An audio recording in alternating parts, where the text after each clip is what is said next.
सहज विलंबित मंथर गति जिसको निहार, गजराज लाज से राह छोड़ दे एक बार, काले लहराते बाल देवसा तन विशाल, आर्यों का गर्वोन्नत प्रशस्त अविनीत भाल, झंकृत करती थी जिसकी वाणी में अमोल, शारदा सरस वीणा के सार्थक सधे बोल, कुछ काम न आया वो कवित्व आर्यत्व आज, संध्या की वेला शिथिल हो गए सभी साज, अब वन्य जंतुओं का पथ में रोदन कराल, एकाकीपन के साथी हैं केवल श्रृंगार।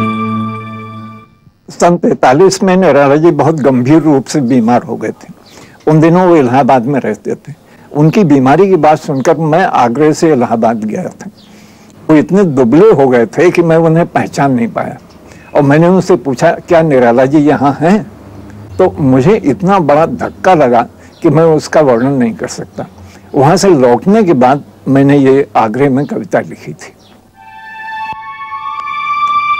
कट गई डगर जीवन की थोड़ी रही और, इस वन में कुश कंटक सोने को नहीं ठौर, क्षत चरण न विचलित हो मुँह से निकले न आह, थक कर मत गिर पड़ना ओ साथी बीच राह, ये कहे न कोई जीर्ण हो गया जब शरीर, विचलित हो गया हृदय भी पीड़ा से अधीर, पथ में उन अमिट रक्त चिन्हों की रहे शान, मर मिटने को आते हैं पीछे नौजवान, इस वन में जहां अशुभ ये रोते हैं श्रृगाल, निर्मित होगी जनसत्ता की नगरी विशाल। निराला पर जो मैंने 3 खंडों में पुस्तक लिखी है वो इसी कविता का भाष्य है। डॉक्टर रामविलास शर्मा जितने बड़े आलोचक हैं उतने ही महत्वपूर्ण कवि भी हैं। उनकी कविताएं पंत जी के रूपाप में प्रकाशित हुईं और अज्ञेय द्वारा संपादित तार सप्तक में शामिल की गईं। उनका पहला काव्य संग्रह रूप तरंग 4 दशक पहले प्रकाशित हुआ था। हमारे गांव में कुछ लोग कवित्व वगैरह कहा करते हैं। 2-1 घर ऐसे होते हैं जिनको बहुत कवित्व याद रहते हैं, तो वो सब मेरे मित्रों की तरह थे, उम्र में बड़े थे, तो उनसे कवित्व वगैरह सुना करते थे। इस तरह से कविता के संस्कार बने और कविता मुझे अच्छी लगती थी, अब भी बहुत अच्छी लगती है। मैं जितनी आलोचना पढ़ता हूँ उससे कहीं ज़्यादा मैं कविता पढ़ता हूँ। लिखता आलोचना हो वो बात अलग है। तो इस तरह से मैंने कविता लिखना शुरू किया। डॉक्टर शर्मा ने अगिया बेताल के छद्म नाम से राजनैतिक व्यंग्य की कविताएं भी लिखी, जो बाद में सदियों के सोए जाग उठे शीर्षक से प्रकाशित हुई। लाठी में गुण बहुत हैं, सदा राखिए संग, कैसी जुरे समाज पर फीका होए न रंग, फीका होए न रंग, बात जल्दी समझावे, और सीधे फोरी कपार, बात भीतर धंस जावे। कह गया बैताल अहिंसा की परिपाटी, अखिल काम नहीं दे तुरंत लीजे तब लाठी। डॉक्टर शर्मा के लिए कविता कर्म और आलोचना कर्म एक दूसरे से जुड़े हुए रहे हैं। लोग ये समझते हैं कि कविता लिखना तो रचनात्मक कार्य है और आलोचना लिखना रचनात्मक कार्य नहीं है। ऐसी बात नहीं। जो अच्छा कवि नहीं है वो अच्छा आलोचक नहीं हो सकता है, मेरी समझ ये। आलोचना में क्या करते हैं? असल में आलोचना शब्द जो है वो भी भ्रामक है। इसकी जगह विवेचना शब्द ज़्यादा अच्छा है। विवेचना का मतलब ये है कि चीज़ों के आपसी संबंध को समझना। तो चीज़ों के जब तक आपसी संबंध को आप नहीं समझेंगे तब तक आपको सही ज्ञान नहीं हो सकता। कविता में क्या होता है कि एक चीज़ आपने देखी, एक अनुभव हुआ, उससे कविता स्फूर्त हुई, स्वतः स्फूर्त हुई, या आपने सोच कर लिखी और कविता आपने लिख दी। लेकिन अगर आपसे पूछा जाए कि जिस पर आपने कविता लिखी उसको आप कितना समझते हैं, तो आपके लिए उत्तर देना कठिन होगा। मेरा एक छोटा सा कविता संग्रह है रूप तरंग। रूप तरंग में जो कविताएं हैं उन्हीं के विषयों को लेकर मैंने सारा गद्य बाद में लिखा है।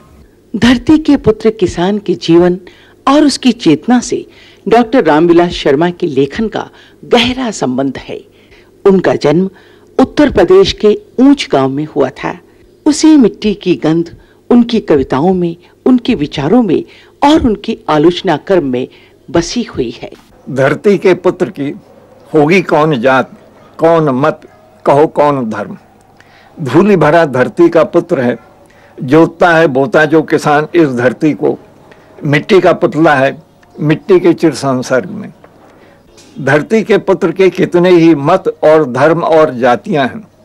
एक रस मटीलेपन में छिपी है विभिन्नता, विचित्रता, विषमता विश्व की, रूढ़ियों की, नियमों की, अस्पष्ट विचारों की, सदियों के पुरातन मृत संस्कारों की। चिन्हित है प्रेत रूप छायाएं मटीले मुंह पर। असंस्कृत भूमि ये किसान की, धरती के पुत्र की, जोतनी है गहरी 2-4 बार 10 बार। बोना महातिक्त वहां बीज असंतोष का, काटनी है नए साल फागुन में फसल जो क्रांति की। मैंने मार्क्सवाद पर जो कुछ लिखा है वो इसी कविता का भाष्य है। उनकी स्कूली शिक्षा झांसी में हुई और उच्च शिक्षा लखनऊ में हुई। झांसी और लखनऊ में ही उन्हें मार्क्सवाद की शिक्षा भी मिली। जब मैं झांसी में पढ़ता था तो वहाँ चंद्रशेखर आज़ाद के साथ काम करने वाले बहुत सारे लोग थे। उनमें कुछ मेरे सहपाठी भी थे। वैशंपायन मेरे साथ पढ़ते थे। इन लोगों के संपर्क में आने के कारण मुझ पर क्रांतिकारियों का प्रभाव था। 37 में इंटरमीडिएट पास करने के बाद मैं लखनऊ में आया। लखनऊ में मैं मजदूरों की बस्ती में रहता था। मेरे ससुर, मेरा ब्याह बहुत जल्दी हो गया था, तो मेरे ससुर जो थे वो लोगो वर्कशॉप में काम करते थे। तो वहाँ पर हीरालाल कुम्हार का हाता, उसमें 50-60 मजदूर रहते थे हाथे के अंदर। उन्हीं के बीच में मैं भी रहता था। तो वहाँ मजदूरों को जीवन नज़दीक से देखने का मुझे अवसर मिला। तो बीए में पढ़ते हुए न केवल एक स्पष्ट सहानुभूति मजदूरों के प्रति, बल्कि ये कि समाजवाद का सिद्धांत क्या है ये भी जानने का मैंने प्रयत्न किया। फिर एमए पास करने के बाद जब हिंदी में लिखना शुरू किया तो फिर मार्क्सवाद का और अध्ययन किया। मार्क्सवाद ने डॉक्टर शर्मा को साम्राज्यवाद, सामंतवाद और पूंजीवाद का विरोध करने की दृष्टि दी। गरीब व मेहनतकश जनता से प्यार करना सिखाया। साहित्य और कला को इनकी नजर से देखने और समझने की प्रेरणा दी। इसी कारण वे प्रगतिशील लेखक संघ के साथ जुड़े। मैं प्रगतिशील लेखक आंदोलन में शामिल हो गया।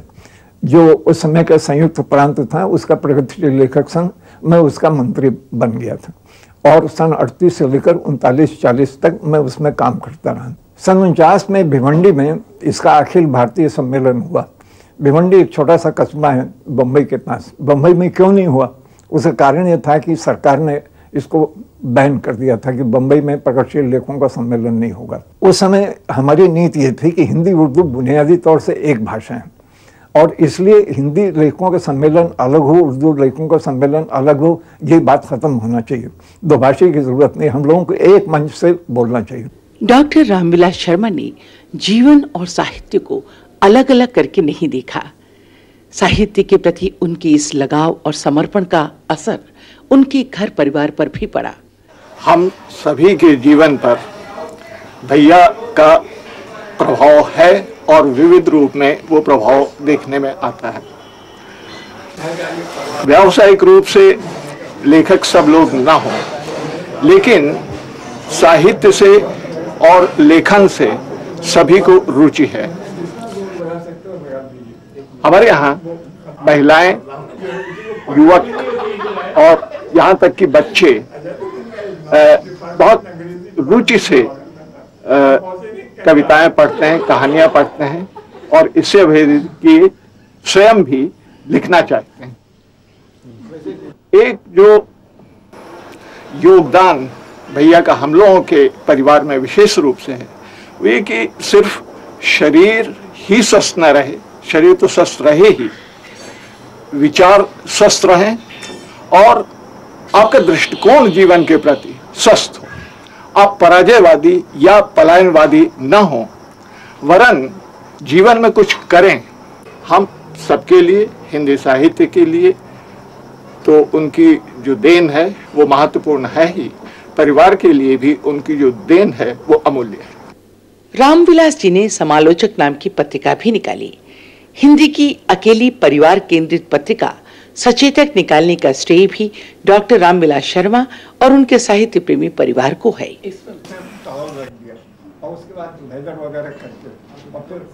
डॉक्टर शर्मा की प्रसिद्धि मार्क्सवादी विचारक और आलोचक के रूप में रही है, परंतु वे रूढ़ अर्थों में मार्क्सवादी नहीं हैं।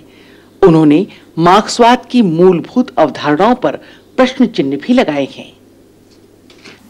मैं लोगों को ये समझाने का प्रयत्न करता रहा हूं कि मार्क्स और एंगल्स अपनी मान्यताएं बदलते रहे हैं।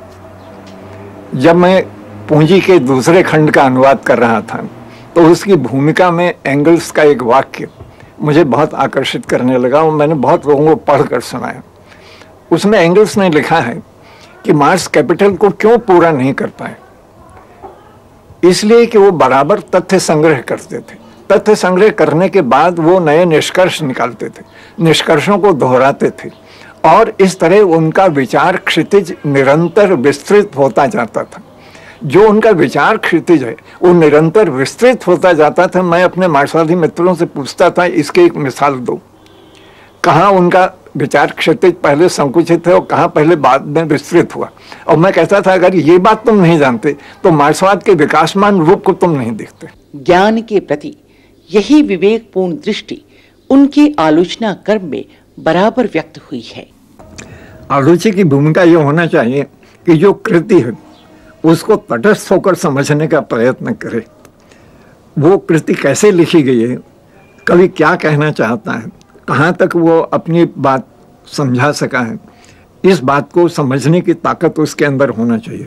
डॉक्टर रामविलास शर्मा ने 1938 में पहला आलोचनात्मक लेख लिखा था। तब से अब तक लगभग 60 वर्षों में वे 50 से अधिक पुस्तकें लिख चुके हैं।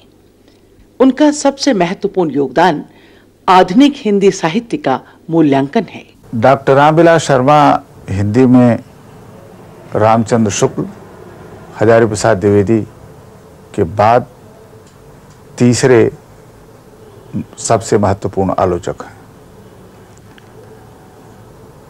अपने 50 वर्षों से अधिक आलोचना कर्म के दौरान उनकी कुछ उपलब्धियों का स्मरण किया जा सकता है। सबसे पहले उन्होंने भारतेंदु युग के महत्व की प्रतिष्ठा हिंदी साहित्य में की। भारतेंदु युग के लेखकों की लोक चेतना और उनका गद्य, महावीर प्रसाद द्विवेदी और हिंदी नवजागरण पुस्तक के द्वारा उन्होंने हिंदी जाति के नवजागरण की विशिष्टता को हमारे सामने रखा। ये उनकी दूसरी देन है। तीसरी देन है प्रेमचंद के उपन्यासों और कहानियों के माध्यम से उन्होंने प्रेमचंद के बारे में फैले हुए अनेक भ्रमों का तो निराकरण किया ही, मेरा ख्याल है कि प्रेमचंद के प्रगतिशील विचारों का और उनके माध्यम से भारतीय स्वाधीनता संग्राम में किसानों की महत्वपूर्ण भूमिका को रेखांकित करने का काम डॉक्टर शर्मा ने किया। चौथा काम है और सबसे कालजयी काम है निराला की साहित्य साधना नाम की 3 जिल्दों में पुस्तक के द्वारा एक तो निराला की जीवनी लिखकर उन्होंने जीवनी साहित्य को गरिमा प्रदान की और दूसरा निराला के काव्य और उनके कथा साहित्य की कलात्मक विश्लेषण करके उन्होंने बताया कि मार्क्सवादी आलोचक केवल साहित्य में विचारों की ही आलोचना प्रस्तुत नहीं करते, बल्कि वे कविता के रूप पक्ष, भाषा सौंदर्य, स्थापत्य, शब्द सौंदर्य आदि की बारीकियों को भी उजागर करने में उतने ही संवेदनशील हैं। प्रगतिशील लेखक संघ के जन्म से लेकर और अब तक मेरा काफी लेखन प्रगतिशील लेखकों को सामने रखकर किया गया। इसकी मैं मिसाल देना चाहता हूँ कि जिस समय प्रेमचंद का विरोध हो रहा था और हिंदी में कुछ नहीं है ये बात लोग कहते थे और मार्क्सवादी लेखक अब नए सिरे से साहित्य को जन्म देंगे, उस समय मैंने प्रेमचंद पर पुस्तक लिखी थी। वो मेरी आलोचना की पहली पुस्तक है और वो सन 41 में प्रकाशित हुई। और उसकी भूमिका के अंत में मैंने लिखा है कि प्रगतिशील साहित्य की शुरुआत कहाँ से करना चाहिए, ये बताने के लिए मैंने प्रेमचंद पर पुस्तक लिखी। लेकिन भारतेंदु युग पुस्तक मैंने इस दृष्टि से लिखी थी कि प्रगतिशील लेखकों को किस तरह की भाषा लिखना चाहिए और किस तरह से अपने साहित्यिक आंदोलन का गठन करना चाहिए। इसके बाद तीसरी पुस्तक मैंने निराला पर लिखी थी। किसी भी बड़े आलोचक का महत्व एक तो इस बात से तय होता है कि उसने किन कवियों और काव्य धाराओं या लेखकों के मूल्यांकन को बदल दिया है। इस दृष्टि से विचार कीजिए तो रामविलास शर्मा ने हिंदी के अनेक महत्वपूर्ण लेखकों के बारे में पहले से बने बनाए मूल्यांकन को बदला है। उन्होंने भारतेंदु हरिश्चंद्र का महत्व नए ढंग से स्थापित किया और अब उसे सब लोग स्वीकार करते हैं। यही स्थिति महावीर प्रसाद द्विवेदी, प्रेमचंद, सूर्यकांत त्रिपाठी, निराला आदि के बारे में है। इसलिए एक आलोचक के रूप में रामविलास शर्मा की उपलब्धियां हिंदी के इन आधुनिक बड़े लेखकों का नया मूल्यांकन है, जिसे व्यापक रूप से हिंदी भाषी समाज और हिंदी साहित्य की दुनिया ने स्वीकार किया है।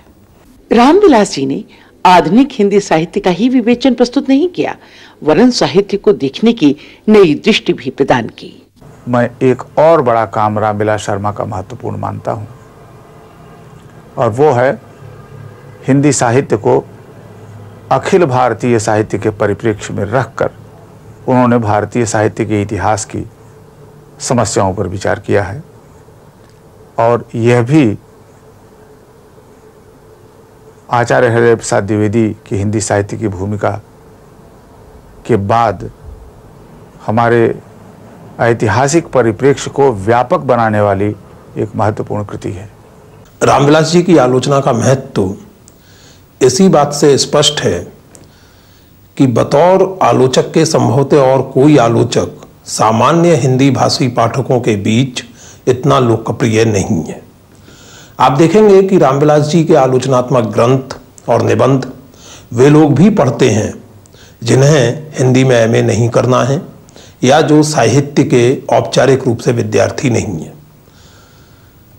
तो हिंदी के आम लोगों के बीच, हिंदी पाठकों के बीच प्रगतिशील आलोचना को यह स्वीकृति प्रदान करना और प्रदान करवाना, मुझे लगता है कि रामविलास जी की आलोचना का सबसे बड़ा महत्व इसी बात में निहित है। डॉक्टर रामविलास शर्मा ने हिंदी साहित्य के इतिहास लेखन के लिए अनेक नई धारणाएं दी हैं। एक बात तो यह है कि रामविलास जी साहित्य को या हिंदी साहित्य को जातीय साहित्य के रूप में देखते हैं, और जातीय साहित्य के रूप में हिंदी साहित्य को देखने के साथ वे हिंदी जाति के निर्माण और हिंदी जाति के सामाजिक सांस्कृतिक विकास को भी देखते हैं। इस तरह वे साहित्य के इतिहास को समाज के इतिहास से और समाज के इतिहास को भाषा के इतिहास से जोड़ते हैं। हिंदी जाति की अवधारणा पर बल और हिंदी भाषी क्षेत्र की सांस्कृतिक समस्याओं के प्रति एक गहरा लगाव और उस संदर्भ में साहित्य को देखने की मांग, ये तीन चीजें हैं जो रामविलास जी की आलोचना को इतना महत्वपूर्ण बनाती हैं। इस समय भारत में जिन राज्यों की राजभाषा हिंदी है, उनके रहने वालों से मिलकर हिंदी जाति बनती है। हिंदी जाति की संकल्पना क्यों आवश्यक है? एक तो अपना पुराना इतिहास समझने के लिए बहुत ज़रूरी है। यहाँ जो अनेक जनपद रहे हैं, इनका आपस में घनिष्ठ संबंध रहा है। इसी तरह से हिंदी प्रदेश में बिहार, मध्य प्रदेश, उत्तर प्रदेश, यहाँ जो हिंदू मुसलमान रहते हैं वो सांस्कृतिक रूप से एक है। वो अपनी एकता कैसे पहचानेंगे हिंदी जाति के बिना? इसलिए मैं हिंदी जाति की संकल्पना को प्रस्तुत करता हूँ। इसका इतिहास कब से शुरू होता है? मेरा कहना है कि ऋग्वेद इस जाति का सबसे पुराना ग्रंथ है। 15वीं-16वीं सदी हमारी हिंदी जाति का निर्माण काल है। हिंदी जाति का काफ़ी गठन हो जाता है और इसका बहुत बड़ा प्रमाण यह है कि एक जनपद का कवि उस जनपद की भाषा में लिखता है, लेकिन उसकी रचनाएं दूसरे जनपद में भी पढ़ी जाती हैं। जैसे तुलसीदास का रामचरितमानस है, वो अवध के बाहर भी पढ़ा जाता है और तुलसीदास अवधी में लिखते हैं, उसके साथ ब्रजभाषा में भी लिखते हैं। और ब्रजभाषा में जो लिखते हैं वो अवध में समझा जाता है, मिथिला में समझा जाता है, भोजपुरी क्षेत्र में समझा जाता है। ये जनपदों का अलगाव दूर होना, ये जातीय रचना की बहुत बड़ी प्रक्रिया है। इस समय एक विशेष बात ये भी है कि हमारे यहाँ संगीत का अभूतपूर्व विकास हुआ, जिसको आजकल हम क्लासिकल संगीत कहते हैं, वो वास्तव में प्राचीन लोक संगीत है। चाहे ख्याल का ज़माना हो, चाहे ध्रुपद का ज़माना हो और चाहे ठुमरी ठप्पा का ज़माना हो, एक बात देखने में आती है कि हिंदू मुसलमान दोनों एक ही राग गाते हैं, कहीं रागों में विभाजन नहीं है। ये हमारी जातीय संस्कृति की बहुत बड़ी एकता है। हिंदी उर्दू का जब विवाद चलता है तो इस बात को ध्यान में रखना चाहिए कि जिसको हम हिंदू संस्कृति कहते हैं और मुस्लिम संस्कृति कहते हैं, इस तरह का कोई बंटवारा हमारे यहाँ संगीत में नहीं है। तो जातीय संस्कृति की धारणा सामने होने पर इस एकता को हम बड़ी आसानी से पहचान लेते हैं। डॉक्टर रामविलास शर्मा की हिंदी जाति की अवधारणा का संबंध हिंदी भाषा के विकास से बहुत गहरा रहा है। साहित्य के साथ साथ डॉक्टर शर्मा ने भाषा के इतिहास और विकास पर कई महत्वपूर्ण ग्रंथों की रचना की। सन 55 के आसपास मेरा बहुत विरोध हो रहा था, मेरे विरुद्ध बहुत सी बातें लिखी जा रही, तो मेरा प्रकाशक मेरे पास आया और उसने कहा कि आप मार्क्सवाद पर मुझे एक पुस्तक लिख कर दीजिए। मैंने उस पुस्तक का नाम रखा मानव सभ्यता का विकास। ये पुस्तक सन 55 के आसपास छपी थी। 1957 में हमारे देश में बहुत सी पुस्तकें गदर के ऊपर लिखी गईं और मैंने भी एक पुस्तक लिखी। उस पुस्तक में भारत ने जो स्वाधीनता संग्राम किया, जो लड़ाई लड़ी, उसके अलावा मेरे सामने प्रश्न ये था कि इंग्लैंड में उस समय समाज व्यवस्था कैसी थी और हमारे यहाँ समाज व्यवस्था कैसी थी। तो ये बातें मैंने एक पुस्तक में लिखी, उसका नाम था सन 57 की राज्य क्रांति। उन्हीं दिनों मेरे कई मित्रों ने कहा कि मार्क्स ने 1853 में लिखा है कि भारत में कोई सामाजिक क्रांति नहीं हुई और अंग्रेज़ों ने आकर पहली बार क्रांति की। तो इससे क्या यह नतीजा नहीं निकलता कि 1857 में भारत के लोग लड़े तो उन्होंने गलत काम किया? अगर अंग्रेज हार जाते तो भारत पिछड़ जाता, अंग्रेज जीत गए इसलिए भारत को आगे बढ़ने का मौका मिला। तो मैं सोचने लगा कि आखिर मार्क्स ने इतने बड़े क्रांतिकारी थे, उन्होंने ऐसा लिखा क्यों? तो मैंने एक पुस्तक लिखी, भारत में अंग्रेजी राज और मार्क्सवाद। भारत में अंग्रेजी राज और मार्क्सवाद में ये साम्राज्यवाद की जो विनाशकारी भूमिका है, इसको मैंने रेखांकित किया। और भारत का जो संग्राम है, चाहे सामंत ही लड़े हों, अंग्रेज़ों के विरुद्ध लड़े हों, उन्होंने हमको अफ्रीका अमेरिका बनने से बचाया, इस बात को मैंने रेखांकित किया। डॉक्टर रामविलास शर्मा ने चाहे साहित्य पर लिखा हो या भाषा पर, इतिहास पर लिखा हो या परंपरा पर, राजनीति पर लिखा हो या दर्शन पर, उनके लेखन ने हमेशा नई बहसों, नए विवादों और नए विचारों को जन्म दिया है। कोई भी लोकप्रियता स्वतः स्फूर्त नहीं होती है, उसका अपना एक सांस्कृतिक और राजनीतिक और सामाजिक तंत्र होता है।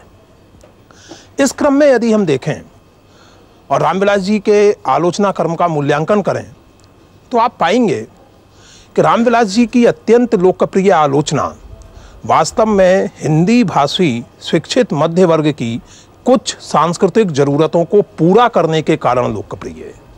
और वह एक सांस्कृतिक जरूरत जो बहुत बड़ी थी और शायद दुर्भाग्य से अभी भी है, हिंदी भाषी क्षेत्र की अपनी एक खास तरह की सांस्कृतिक हीनता ग्रंथि, उससे निपटना है। रामविलास जी उससे निपटने का ये तरीका नहीं अपनाते कि उसकी पड़ताल करें, बल्कि वो उसको महिमा मंडित करने और उसको उदात्तीकृत करने का तरीका अपनाते हैं। डॉक्टर रामविलास शर्मा की विरासत को स्वीकार करने के साथ ही हमें महसूस करते हैं कि अनेक स्थलों पर मार्क्सवादी दृष्टि को लागू करते समय, जैसा सबके साथ होता है, कहीं कहीं एक तरह का इकहरापन दिखाई पड़ता है। उदाहरण के लिए और वे सच पूछे तो आलोचना में वकील की भूमिका अदा करते हैं। कोई लेखक उनको एक केस या मुकदमे के रूप में मिलता है, इसलिए यदि उन्होंने तय कर लिया है कि उसकी सारी खूबियां दिखाई जाएं तो एक भी दोष उन्हें नहीं दिखाई पड़ेगा। इसलिए मुझे ऐसा लगता है कि उनके मार्क्सवाद की एक बहुत बड़ी सीमा है द्वंद्ववाद या डायलेक्टिक्स का सही न इस्तेमाल करना, अथवा उस द्वंद्ववाद के कारण अंतर्विरोधों को, पेचीदगियों को न देखना। इसका असर, गहरा असर उनको जहाँ जहाँ व्यावहारिक आलोचनाएं उन्होंने की है वहाँ दिखाई पड़ता है। डॉक्टर शर्मा के लेखन के प्रति असहमति के इन स्वरों के बावजूद उनके लेखन के ऐतिहासिक योगदान को नकारा नहीं जा सकता। आधुनिक हिंदी साहित्य पर कोई भी विचार डॉक्टर शर्मा के लेखन से संवाद और विवाद किए बिना संभव ही नहीं है। इसी ऐतिहासिक अवदान के लिए विभिन्न संस्थानों ने समय समय पर उन्हें पुरस्कृत कर सम्मानित किया है।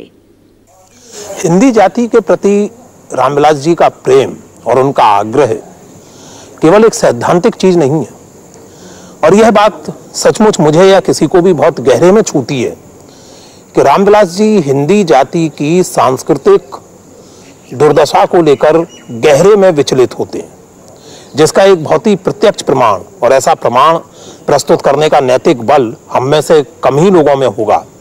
पिछले 4-5 बरस में रामविलास जी को विभिन्न संस्थाओं से अनेक बड़े बड़े पुरस्कार मिले।